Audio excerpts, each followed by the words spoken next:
suñ ci la ci dindee yow parce que di waat la député nga mais doo am ci oto yooyu 164 députés ku nekk nga jëlal ko oto boo xam ne nee nañ lim nar a jar ci koppa dafa bari lool. El Malick est-ce que jaroon na ko fi. coowal oto yi. waaw.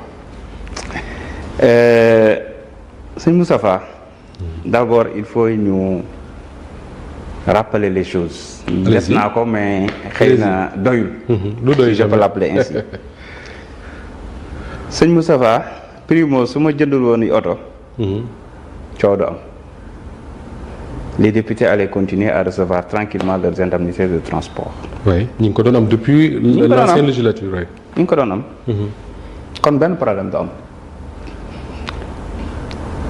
utiliser wu ma maanaam ñëwuma ne déjà man bi may ñëw fekk naa ñu defar budget bi ba pare. le budget de l'Assemblée. oui de l'État de façon globale y compris les institutions comme l'Assemblée. très bien je comprends. ñëw naa fekk fi budget ma xool nomenclature budget bi jàpp ne budget bi day war naa ci mën a def ay économies yoo xam ne dina ma permettre ma def lu bëree bëri fii. pour redorer l'image de l'Assemblée. pour defaraat assemblée bi te defar assemblée bi mooy à la fois defar taax mi institution bi. defar li matériel liggéey bi ni ñu liggéeyee et cetera les réformes. waaye defar statut wu député bi. parce que député bi mooy assemblée quand même. alors ma toog ak ñi ma ciy liggéeyal ñoom questeur ak ñeneen administration bi ak bureau bi. ñu waxtaan. man ma jàpp ne. di jox continuer di jox député yi 900 000. chaque mois 900 000. oui. c'est un acquis. oui. c'est un acquis. un acquis mooy loo xam ne am nañ ko ba pare te kenn du ko nanguwaat. xanaa état jékki ni. dañuy def une politique globale peut-être. wàññi indemnité yi wàññi salaire yi fii indemnité yi fii et cetera su boobaa ñu xool naka lañ ci adapté woo ainsi de suite en fonction des barèmes. d'accord. parce que man bi ma ñëwee dama nekk di jéem a xool naka laay aligné woo fonction publique donte assemblée dafa autonome. encore une fois. ma ne leen joxe 900 000 par weer jàpp naa ne jënd oto ko gën. parce que il fallait que député yi accepté ko déjà. oui. 12e législature je pense que ay fortune lañ amoon su ma juumul. 13e ay Prado. 14e waroon a am même chose. ñu ne du am. pour des raisons peut-être politiques. loolu la ko gars yi analysé. oui parce que l'opposition c'était 80 et quelques députés. parce que joxoon leen 80. peut-être aussi fii gars yi nee nañ parce que bu ñu leen joxee 130 oto tamit dañ koo nar a campagne locale yeeg yooyu peut-être gars yi loolu la ñuy wax moo tax ñu ne du ci dal. mais c'est pour dire que. choix bi nga xamante ne nii moo nekkoon jël xaalis jox leen rationnel wul. rawatina nga jël xaalis jox leen boole di leen continuer di leen jox nag seen dotation carburant parce que boobu c'était un acquis. donc bu ñu daan jot 100 véhicules ñiy jot indemnité 900 000 par weer. dañuy jot carburant dañ ciy teg carburant aussi. oui. d'accord. xam nga y a les indemnités y a les avantages en nature y a des acquis yoo xam ne nii dañ ko amoon. alors quand j'ai discuté avec eux. ñu valider ko ba pare beneen sacrifice bi nga xam ne député yi def nañ ko. oui ah oui parce que sacrifice dajee am. waaw mën naa ko waxee noonu parce que pourquoi parce que bi ma ñëwee dama ne leen pour ñu jënd oto yi sans pour autant ñu demander rallonge budgétaire il faut ñu arrêter tout de suite di joxe indemnité yi. ah d'accord. ñu nangul ma ko. depuis janvier. jotuñu indemnité 900 000. déedéet parce que bu ñu ko jotoon. day wàññi ci budget global bi ñu am pour mën a wut oto. mais pourtant mënoon nañ ma wax tout simplement continuer di ñu jox say indemnité ba baa ngay indi oto yi. oui. parce que logique pour logique. parce que indemnité acquis la pour ñoom déjà. logique pour logique mais wax dëgg yàlla dañ ma koo nangul moo tax chaque jour ñu ne ma fu oto yi toll parce que xam naa ne sonn nañ tamit. alors quand ils ont accepté ça ma ne donc d'accord dinañu jënd oto. mais laataa loolu j'ai voulu instaurer ce qu'on appelle une cellule de passation de marché. ci biir man ça fait pendant 16 ans ci privé bi laa liggéey dans des multinationales. mënuma ñëw di am yenn pratique yoo xamante ne ni mën nañ douter ci transparence bi. On a mis en place une cellule de passation de marché en bonne et due forme. On a reçu même une lettre de félicitations de l'ARCOP. Je pense que c'est la première fois benn institution di ko jot. Il y en a même qui l'avaient partagé sur les réseaux. Parce que ça fait des années que ñoom ñuy courir à ce que Assemblée soumettre ci code des marchés publics. Oui. Oui. D'ailleurs même société civile bi wax nañ ko. Absolument. J'étais pas tenu compte tenu du caractère autonome de l'Assemblée nationale. Mais man maa bëgg a ñàkk sama bopp ba ëllëg. nguur du fëkk sama bopp ba ma def naka su dul noonu. comme terewu yoon terewu ko te jàpp nañ ne loolu pour transparence la mais lu ma koy teree def ñu daal di bind. par la procédure normale. Oui. da ngay bind DCMP ñu wax la procédure bi nga def say sélection yónnee ñu vérifier valider toute la procédure pour jënd a été suivie à la lettre mën naa la ko woon. Oui. jusqu'à mu jeex takk commission des marchés bañ nañ ko ba sax bi ñuy évaluer dañu woo des experts externes ñoo xam ne ñëpp xam nañ leen ci domaine bi passation de marché parce que man ma anti c'était comment faire de sorte que du am vice de procédure du am vice de forme du am benn tarfatal ay ni problème. doom benn jam-jam. parce que ci monde politique lañ nekk.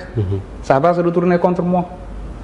alors bi ñu defee loolu bi ñu ma njëkkee indil sax liste restreinte yi dama xool ma ne gëm naa ne day bu ñuy def appel d'offre bu ni mel.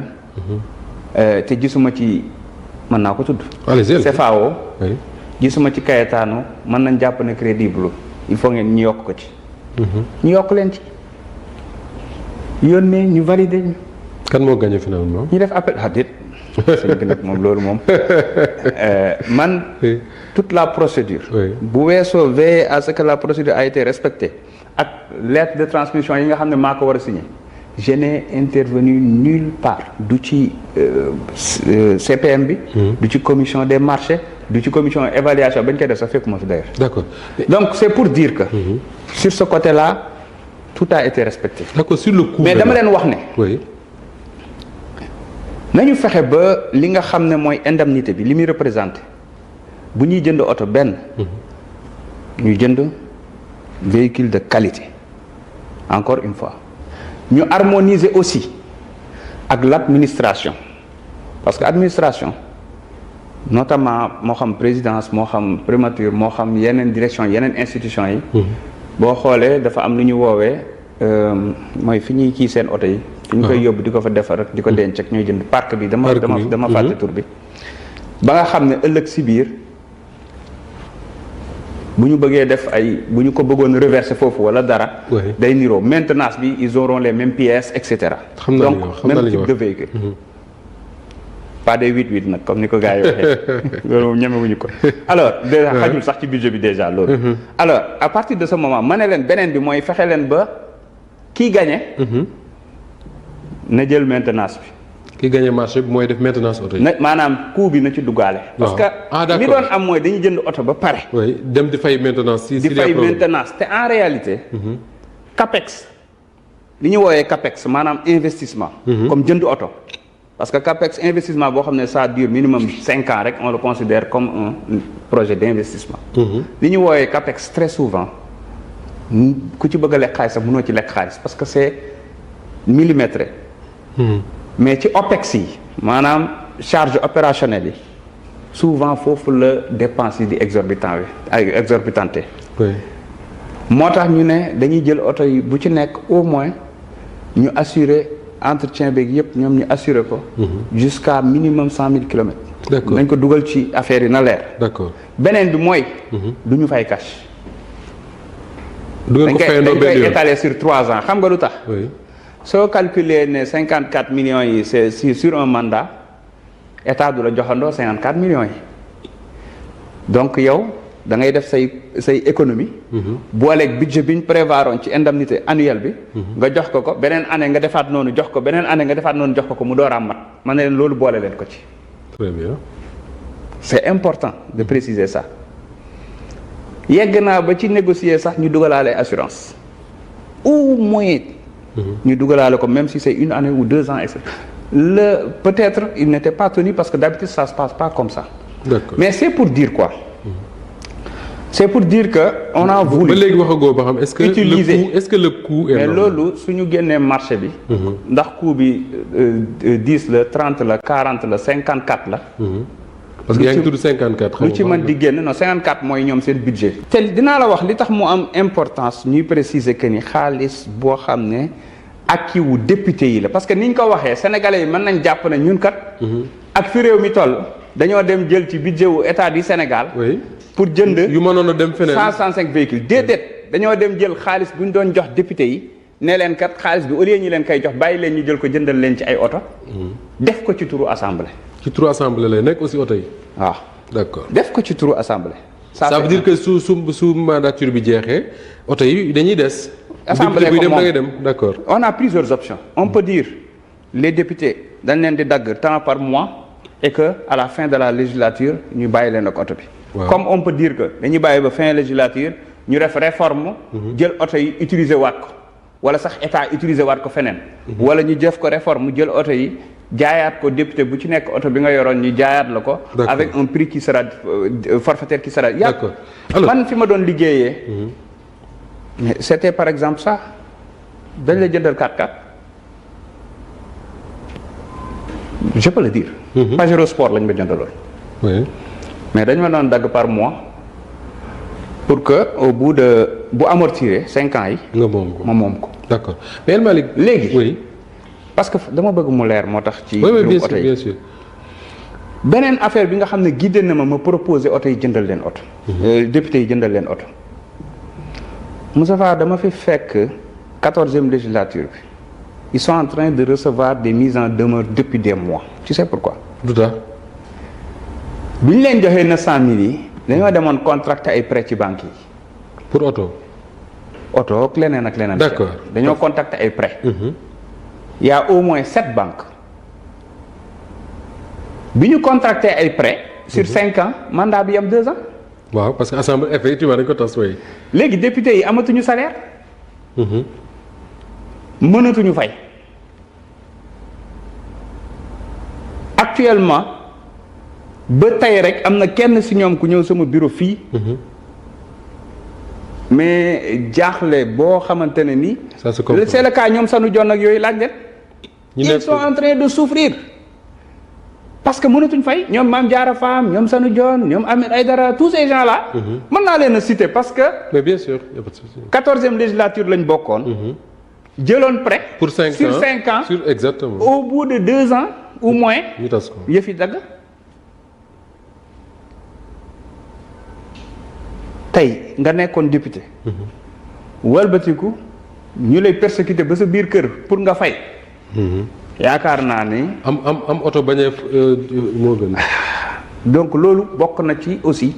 option yi gën a tax mais man li gën a tax sax man. personnellement ñu daaneel ci boobu. li gën a tax man personnellement. Oui. Moustapha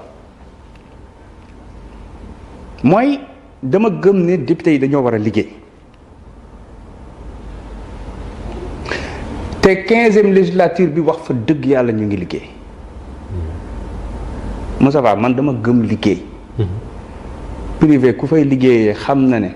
boo liggéeyul say performance ñu lay defal mi appraisal mid-year appraisal annual appraisal say performance di wàññeeku xam nga li ci topp. da ngay liggéey bay bëgg a dee man dama gëm liggéey. te gëm naa ne ni ma gëmee liggéey noonu la samay naataangooy député gëmee ko. tey limite exécutif dañuy mere sax ndax par exemple le nombre de questions décrites par exemple. loolu daawoo ko gis. le terrain demander aux directeurs et aux ministres tous les jours ils reçoivent les commissions. Moustapha est-ce que xam nga ne quand je suis venu ma waxtaan ak ñëpp waxtaan ak en conférence des présidents ma waxtaan ak président de commission yi. oui.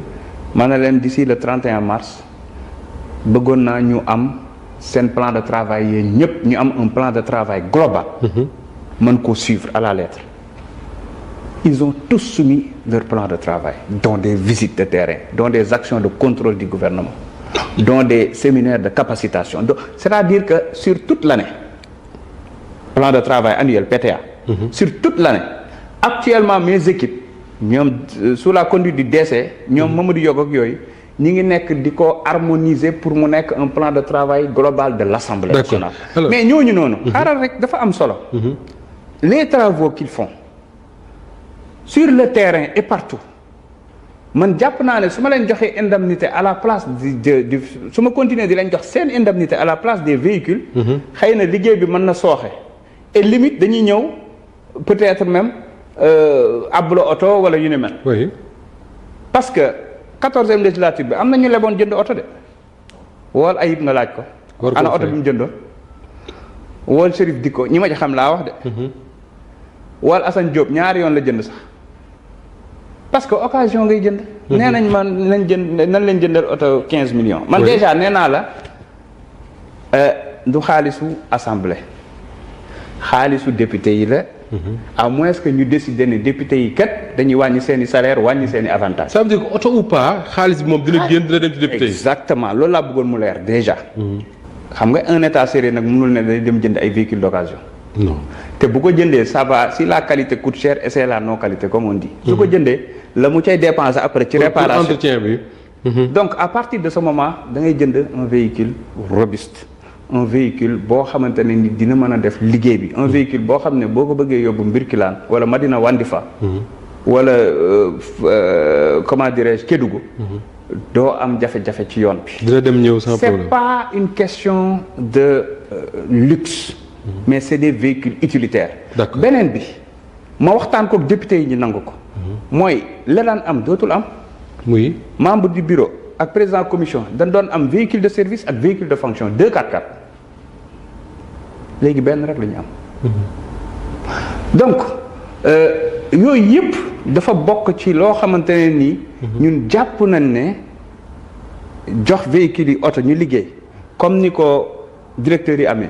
comme ni ko PCA yi amee comme ni ko ñeneen amee. comme ni ko maire yi amee sax. moo gën a efficace moo gën a efficace te ñoom yaa nangu nañu ko. d'accord xëy na coow li sax mënoon na cee profité daat ne waa ji daal finalement nañu delloo suñu xaalis surtout. membre de bureau yeeg président commission yi moom ñoom ma jox leen indemnité moo leen doon gën a arrangé mais ils ont accepté ñu jënd oto ñoom ñu am benn oto kese. très bien sinon ñoom dañ doon am oto. oui en véhicule de service ba pare am indemnité. d'accord El Malick bi coow. oto yi oui baal ma rek parce que mbiru oto yi. waaw il faut que ñu gérer temps bi léegi mu des problème mu VAR.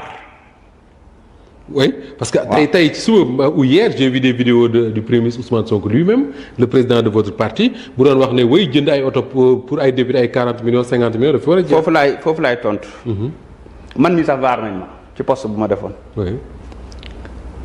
mais ce que j'avais dit c'est très clair jox député autant de millions jox ko oto jox ko lépp pour ne rien faire. moom la ñu mën a accepter. d'accord ma ci. mais man xam naa ne ces députés là sont en train de faire et de bien faire les choses dañuy liggéey. très sérieusement toutes les commissions te loolu. bu ñu commencé ba chaîne parlementaire bi di wone le travail remarquable que les députés sont en train de faire dinaa ñëw après sur toutes les réformes. dinañu xam ni ces députés là méritent d'avoir ne serait-ce qu'un moyen de déplacement boo xam ne sécurisé bu leen di permettre ñu def convenablement seen liggéey. parce que députés yu bëri daanaka tooguñu Dakar ils sont tout le temps chaque week-end chaque VSD parfois même toute la semaine. ils s'absentent juste parce que ils sont sur le terrain. D'accord. donc à partir de ce moment man d'accord naa ko léegi nag.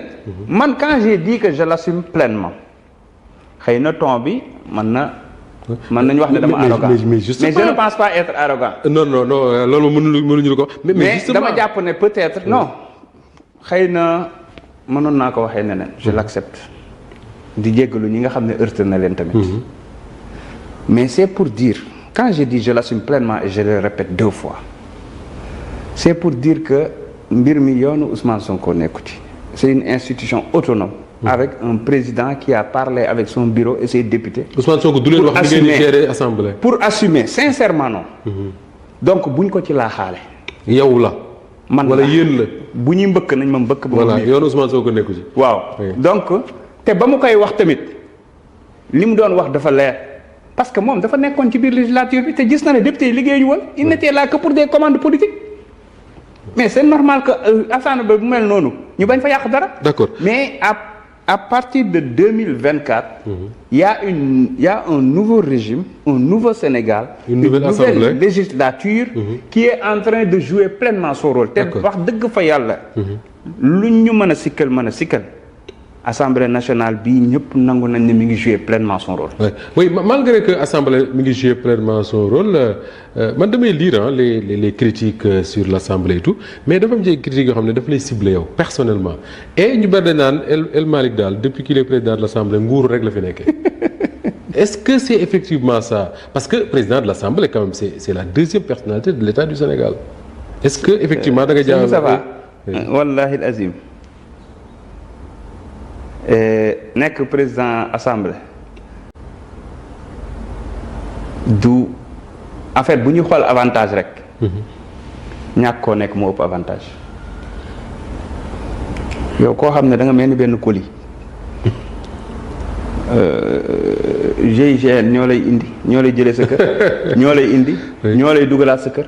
munoo dem aw ma droit su may dem fenn sax faaw ma ànd ak ñoom ainsi de suite su may voyager. Même si c'était un voyage privé, je suis tenu yóbbaale agent GIGN ainsi de suite ce qui fait que en réalité foofu. ban vie nga fa am. Ça c'est un. Deuxièmement peut-être c'est normal perception mën na am. mais man de ñi ma xam dëgg xam ma depuis ba may ndaw laa wax sama maas. ba may jàng ba may liggéey xam nañu ne nii laa ma sa mel lu tax. D'habitude je parle rarement de moi moo tax bi ñu ma nommé ministre sax nit ñi ils étaient étonnés parce que xamuñu woon sax lii sama parcours dañoo jàppoon ne rek man communication laa doon def. parce que je parle rarement de moi mais sëñ Moustapha man waxoon naa ko dama tànn toog fii ci réew mi. loolu mës nañ ci wax ci benn émission sur Walfadjri yooyu. J'ai choisi moi de rester et de servir ce pays. gëm mbirum patriotisme. man ba ma daan véhiculer ay messages yu patriotisme. sur les réseaux sociaux parce que dama teel a gëm naa ne bokk naa ci Sénégalais yi njëkk nekk di utiliser ay Facebook ak yooyu. J'avais même créé un compte qui s'appelait Patriotes Unis du Sénégal en 2011. Oui. parce que lu ma mës a gëm la 2011 Pastef taxawagul. juddoogul. bi may nekk ci professeur Ibrahima Fall mu may surnommé le patriote. C'était en 2011 ñu ngi fi. mu nekk lu ma gëm doon nekk ci débat yi réhabilitons notre Sénégal jamono yooyu Françoise Hélène Gaye moo ko créé woon mu ngi may dégg. ñu fa doon débattre ak ñoom l'ancien premier ministre Youm ñoom Benoît Sambou yii ñoom Abdou Mbow man j'étais du côté de Taxaw Tem. Oui. man ak ñoom Bénédicte Bassène mu nekk loo xam ne dañ ko mës a gëm waxuma nag bu njëkk ba ma daan soutenir ñoom AJPADS ak yooyu. c'est dans ma nature. Oui. donc kon alors nguuru. su ma fekkoonte ne Sénégal ñoruma ak gëwuma ne man dama war a bokk ci ñi soppi réew mi la gënoon a yomb mooy fekk sama njaboot ndax réew mi nag ba fii may waxee yow ci sama njaboot man cundung maa fi nekk. mais maa ko tànn li tax mooy damaa gëm ne fokk mu am ñu sacrifié wu doon sondeel ngir leeral les générations futures te man ci lay bokk ala kulli haal. à partir de ce moment na ma daan dundee parce que man nag wax dëgg yàlla dama daan liggéey waaye dama daan dund tamit de pour ne pas dire dama daan noos dama daan solu de. mais léegi mën dama daan tukki de. Oui. parce que ça c'est ma nature. loolu mënul dañ Moustapha. ça n'a rien à voir ak esprit noos ak nguuru man changé wu ma tailleur changé wu ma coiffeur. changé wu ma sama école doom changé wu ma dara ci nga sama njaboot dundee à part xëy na résidence de fonction bi ñu ma jox. bi ñu la jox oui. samay doom sama auto privé la ñuy utiliser ba léegi di jàngi fañ daan jàngee la ñuy jàngee sama njaboot amuñu benn avantage ci assemblée bi je le dis. du ñu voyager sax parce que sama soxna oto boppam la yore. amul chauffeur amul garde du corps amul leneen. na mu doon continuer lay continuer. samay doom fañ daan jàngee li ñu continuer di jàng maa leen di fayal xam nga lu tax. man dama bëgg su ñu xëyee suba ne ma nekkatoo président assemblée nationale. nga mën dellu sama njaboot du ñu sentir benn cassure ci ni mu daan dundee. d'accord ça c'est un choix. oui alors nit nag boo ko xamul mën nga am perception. waaye man ñi ma xam dëgg xam na ne bu dee sañ sa looy. yàgg naa ko bëgg. justement en parlant de perception El Malick seetlu bi mooy même dans l'affaire des véhicules dégguñu trop une opposition qui critique ça ñi gën a critiquer mooy ñi nga bokkal parti wala bokk ñi nga xam ne ay sa sympathisant wu parti la lan ngay comprendre loolu. bon c'est compliqué xëy na dañoo comprendre nee nañ sax je suis maanaam nitu système bi la. da nga am agenda. waaw ak nee nañ aussi damay préparer 2029. d'abord ci nitu système bi la man dafa am nu ma mës a mel. te doomu aadama mënul tax ma changé ko loolu ñëpp xam nañ ko. terew ma xeex bu xeex jotee. taxaw jatu ni socc dëggu bu dëggu jotee kenn xamewu ma ñàkk fayda wala ñàkk fulla mais buñ ne moom day maslaha wala dafa jubóog ñëpp wala nangam ça c'est ma nature parce que man dafa am philosophie mooy demee. nit ku ne nag ak ñi la yàlla bindee. ni ma yàlla bindee mooy bi may nekk xale. man presque mosuma xeex. damaa teel a wax ni man mënuma solu ba rafet. jàpp ne solu naa ba sànce naa ba nice. di xeex. génn sama yaay yónni ma pour la petite information dama daan solu ba rafet. yanu boolu wallu parce que sama yaay teelul am doom bu jigéen. yanu boolu dugub bi. dox fu soree sori. ci machine dem machine ku ñu doon woowee LD. dem wallu ji ñëwaat. yenwaat ko ñëw boobu dama daan brailler. sol samay los xam nga los. sol samay los. diwoo sama net ba niin. daal di dox dem. léegi su may dox di dem benn xale bu ndaw tooñ ma wala mu saaga ma dans ma tête dama naan kii su ma tegee bool bi di ko dóor. dugub ji mën naa karaj. sama yére mën naa tirim ma walbati ko waat demaat pertement la. naa ko bàyyi mu dem. loolu nga màggaale. ndax xam naa ne maa ko mën. moi c'est ça ma philosophie man noonu laa màggaale noonu laa mel loolu moom bu ñu ma koy reproché ne ma nitu système bi la dinaa ko mës a nekk. mais xam naa ne. ku sell gi xam na ne du ma nitu système bi. le président Diomaye xam na ne du ma nitu système bi. c'est tout le contraire. waaye chacun a sa nature. depuis que vous êtes là réeroo wu leen ci dara le président Diomaye. le président Ousmane Sonko ak dëgg fa yàlla. maa ngi laal bant. comme ni ko ñun ceddo yi di defee. oui. yàlla yàlla xeeb tool yi. d'accord alors gisoo waxtaan xanaa ñi ñee am problème gis naa nag gars yi moom jéem nañoo créer problème nu nekk. waaye wax fa dëgg yàlla. ñu ngi sant yàlla. mën nañ am ay vision ak ay nature yoo xam ne bokkul Diomaye ak Sonko bokkuñ nature. Sonko ak El Malick bokkuñ nature. Diomaye ak Birame bokkuñ nature. Abbas ak El Malick bokkuñ nature. ainsi de suite Moustapha Sarré et cetera. mais li am solo mooy ku nekk sa personnalité en fait. ku ci nekk booy wax. argument ngay wax foofu dañuy ñëw taxaw avec les fonctions on parle bu weesoo. quand les humains parlent tu te dis mais ñii xanaa dañoo bipolaire. xanaa dañoo maanaam dañoo am deux personnalités bokkul. d'accord parce que on sait faire la part des choses. nous sommes des amis. mais dans le cadre du travail ku ci nekk day wax aqulaa taalaam li mu jàpp ne mooy li tax mu gën. mais at the end problème moom. très bien sant yàlla amu ci. alors dinañ ñëwaat pour terminer ci réew parce que. maintenant toujours ci attaques yi nga baal ma. Charles mi ngi wax ne waxtu bi jeex na mais il faut. waaw ci attaques yi rek may la tuuti rek gérer temps bi waaw. xam nga ñu bëri peut-être parfois. mën na am influence ak yu ni mel. mais gëm naa ne attaques yenn yi nga xam ne dañu koy def ñun ñi koy def peut-être bon on peut mën nañu wax ci forme bi léeg-léeg ci ton bi ñu utiliser et cetera. mais c'est juste peut-être le rôle de vigie par rapport ak projet bi il faut le mettre dans ce cadre-là et fort heureusement que Pastef mooy opposé au Pastef. donc soo déggee li nga tuddee attaques yi quelque part da nga naan ñi koy def même suñ d'accordul ak man yow am nga yaqit ne lu baax rek lu rafet lu jub lañ ci jub naa la wax ñaar. parfois je me pose la question à savoir est-ce que je suis un humain normal.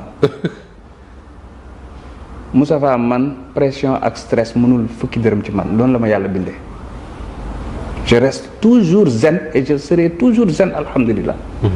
loolu en tout cas loolu lay ñaan. lu mën di xew ma ànd ak dal gëm ne sama pouvoir c'est interne. sama doole c'est interne mooy lu mën di ñëw et looloo tax ba pare li ci des ma bàyyi ko ci loxo yàlla. Moustapha musuma demander. poste dans ma vie.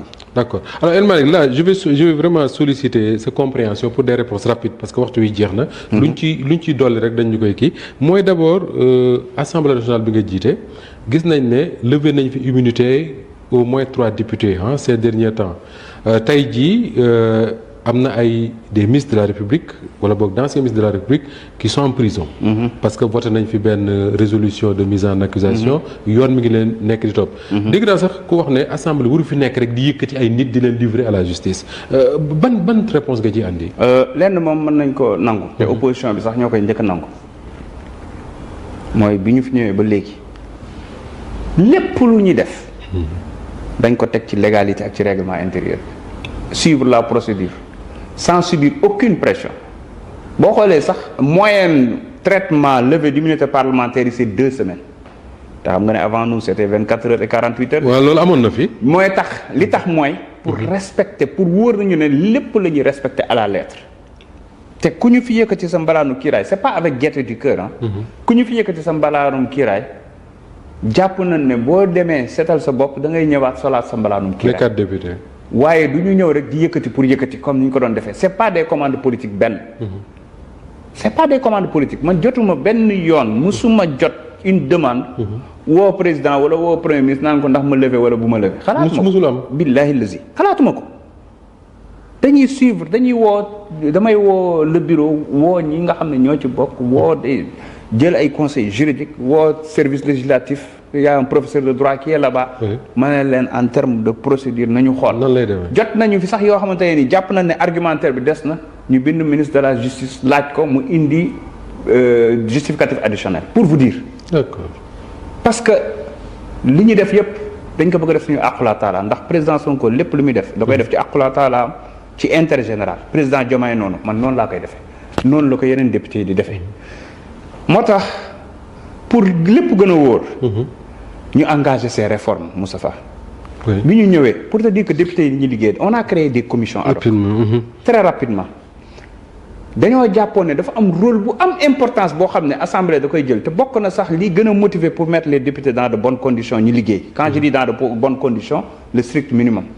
mooy lan mooy évaluation politique publique Moustapha.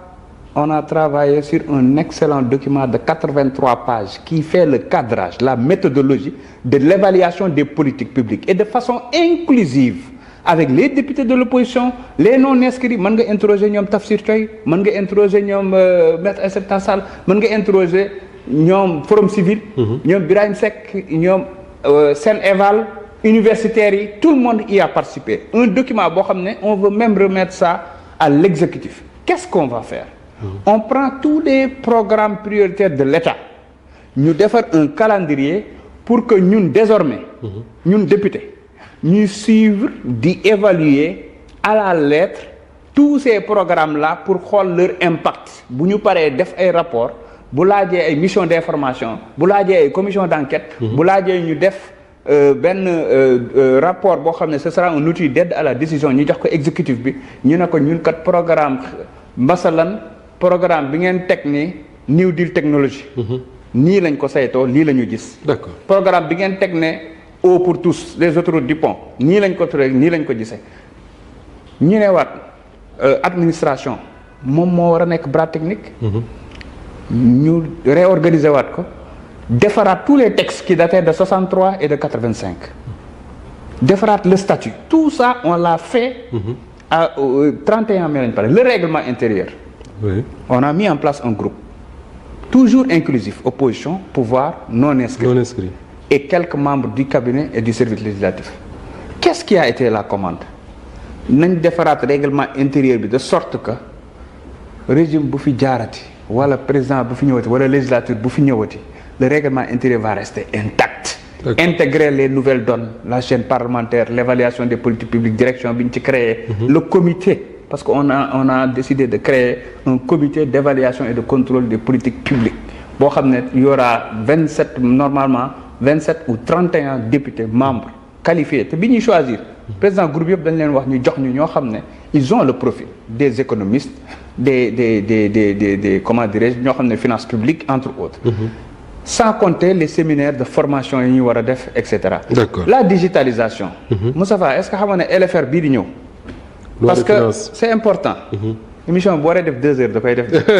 parce que dañoo ñëw ñu ne ñu attaquer la digitalisation.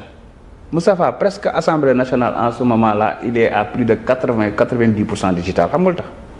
lépp mi ngi fekk ak léegi. le vote électronique fekk nañ fi projet bi. Oui. mais on l'a finalisé le plus rapidement possible. Aujourd'hui vote électronique féete na. c'est acquis. Moustapha fii député comme administration ku ci nekk sa email bopp nga doon def.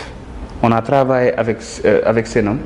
on a obtenu des mails professionnels avec domaine assemblée gérés par le système d'information de l'assemblée. Tout le patrimoine de l'assemblée va rester dans des mails détenus par le service la direction des systèmes d'information de l'assemblée. avec des serveurs de la Senum mu wóor la ne dara dootul génn ñuy jox ku ci nekk tablette paramétré ko. D'accord. boo woowee Diba woo naa ko ba ñu waxtaan le ministre des finances. LFR parce que député yi nee nañ ma li ñu daan jot ñoom ci saagu budget bi. c'est minimum 8 kilos de papier. ci ay këyit. oui man jot naa ko mais loolu. mais loolu duñ ko lire. noo koy lire. Oui. mais LFR bii di ñëw. on va le recevoir par voie électronique. qu'est-ce que ça va permettre. député bi nga xam ne moom li ko soxal mooy wàllum mbay. oui mën na cliquer directement. contrôle F rek. Oui. agriculture. oui day gën a efficace day gën a gaaw. absolument.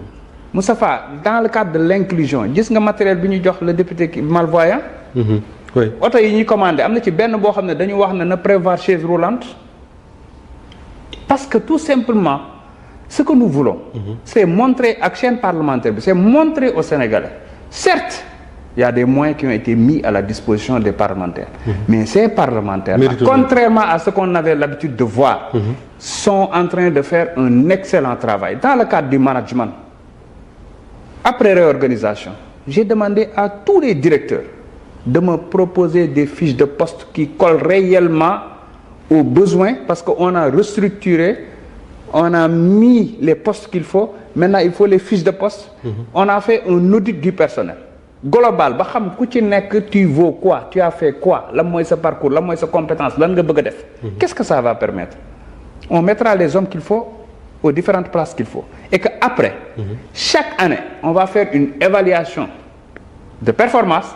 nit ki bi avancé mu avancé sur cette base là. bu soxlaa accompagnement parce que y a des lacunes par-ci et par-là ñu mën ko def de sorte que on aura une administration performante à la disposition des parlementaires pour mieux faire leur travail.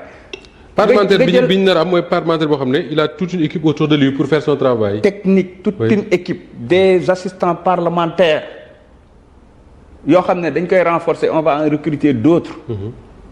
parce que tout simplement l'Assemblée doit jouer l'Assemblée mënul rester en rade. ñu koy comparer toujours. aux anciennes législatures par rapport ak ñun Sénégal bi ñu bëgg ak fi ñu jëm ñun dañu war a pare. moo tax ñuy liggéey ci digitalisation boobu moo tax ñuy liggéey te lépp ñu koy defandoo de façon inclusive. sëñ Moustapha parce que pour nous c'est extrêmement important. loolu la ñu gëm système pointage biométrique c'est déjà en vigueur am nay agent yoo xam ne mosuma leen woon gis dès qu'on a mis le système pointage tout le monde se pointe à l'heure parce que reconnaissance faciale la ak biométrique amul sax yóbbante badge ñu badgeel la il faut nga ñëw taxaw machine bi xool privé bi lañ jógee on sait comment les gens bypassent le système et à chaque fois on a eu à sécuriser yooyu yëpp ça rentre dans le cadre parce que Moustapha man dama gëm ne réew mi dañu war a liggéey tubaab bi mënuñu fee bàyyil 40 heures par semaine. ñu bëgg a maintenir 40 heures par semaine. ñun on doit rattraper. oui. Moustapha man 40 on doit travailler plus que les tubaab en fait. mais oui. Moustapha man dama gëm ne travail heure normale bi 60 heures la waroon a nekk ñi door à partir de 60 heures minimum ñi door a wax maintenant waxu heure sup. mais boo ne 40 heures yoo xam ne da nga ciy génne pause génne ci naan café génne ci leneen ak leneen finalement on se retrouve avec moins de 30 heures. nos pays là ont besoin de travailler davantage man loolu laa gëm amul samedi amul dimanche. da ngay liggéey gis nga des sociétés privées wala ñi yor seeni business bopp du ñu calculer heure de. déedéet. parce que tout simplement dañu bëgg a am résultat. te man administration gëm naa ne foofu la ñu war a yegg yokk sax nag heure de travail. d'accord j'espère que syndicalistes yeeg yooyu duñu ma attaqué mais jàpp naa ne au Sénégal on travaille peu. oui mais parce que man loolu laa gëm. parce que yaa ngi doon wax sànq les gens de l'économie informelle mais exactement li ngay wax nii léegi ñoom amuñu heure de travail ils travaillent tout le temps. mais c'est ça ils travaillent tout le temps. ñun dañoo am benn gap bu énorme bu ñu war a réserver. boo xamante ne nii mënuñu concentré wu ne oui man 40 heures laay liggéey heure sup di 1 heure de temps sax. ñu ne na état fay gis nga li ñuy fay ci heure sup bu ngeen ko xamoon. dans la façon globale quoi pas ici. mais de façon globale. oui. mais c'est énorme alors que loolu war nañu mën a xoolaat daal ñun suñu code de travail et cetera. d'accord sëñ Moustapha. c'est très important nga baal ma rek toujours dans la. parce qu'il me reste une question après on termine. On a fait de sorte que. on a bancarisé toute l'assemblée. ay mbiri cash ak liquidité yi fi doon daw. yooyu moom amatu fi. beneen bi mooy dans la nouvelle organisation en sus de en plus de la cellule de passation des marchés. J'ai demandé la création de ce qu'on appelle la cellule de contrôle interne xam nga lu tax contrôle interne bi ça va contrôler parce que avant ça j'ai demandé à ce qu'on travaille sur ce qu'on appelle des SOP des manuels de procédure yoo xam ne mooy wax liggéey bi naka lay demee parce que dama seetlu ne bi ma ñëwee lu ma laajte rek ñu ne nii lañ ko doon defee sans écrit. Oui. Il y a beaucoup de choses que j'ai eu à régulariser def ay actes convoqué bureau bi waxtaan te ñoom ñu def des arrêtés de bureau. Mais de façon globale il doit y avoir des manuels de procédure yoo xam ne ñooy wax ne fii ci assemblée liggéey bi nii lay doxee procédures yi nii lay doxee. Ensuite cellule contrôle interne bi va s'assurer que les procédures sont en train d'être respectées. D'accord. Que ça soit ay décaissement que ça soit mbirum xaalis que ça soit mbirum utilisation comment dire des outils de travail tout ça là ñu normer ko loolu diñ ci jublu. C'est toujours être ñun un benchmark par rapport au reste de l'État, etc. Servir d'exemple en fait. Servir d'exemple parce que pour nous loolu c'est extrêmement important moo tax ñu ne dañuy créer cellule de contrôle. Bokkul ak commission de contrôle et de contrôle budgétaire et de la comptabilité commission boobu Moustapha nee nañ ma presque musul dox assemblée. te moom moo chargé. Ils ont fait le contrôle du premier trimestre. Moi j'ai dit bu ñu ko tardé et ils ont donné un satisfecit. D'accord. On leur a donné tout de façon globale. Kan mooy diriger commission boobu. Il s'appelle ce n'est que des députés. D'accord. Il s'appelle Abdoulaye Sow. Abdoulaye Sow d'accord très bien alors El Malick une toute dernière question pour terminer cette émission parce que xam naa ne ñi lay seetaan en tant que président de l'Assemblée forcément dinañ xaar ci loolu dafa am lu ñuy wax une proposition de loi portant criminalisation de l'homosexualité coow lu bari la woon depuis des années mu topp Sénégal ñi ko yenn woon di ko xeex wax ne daje woon nañ sax ak yow ba ngeen waxtaan ci.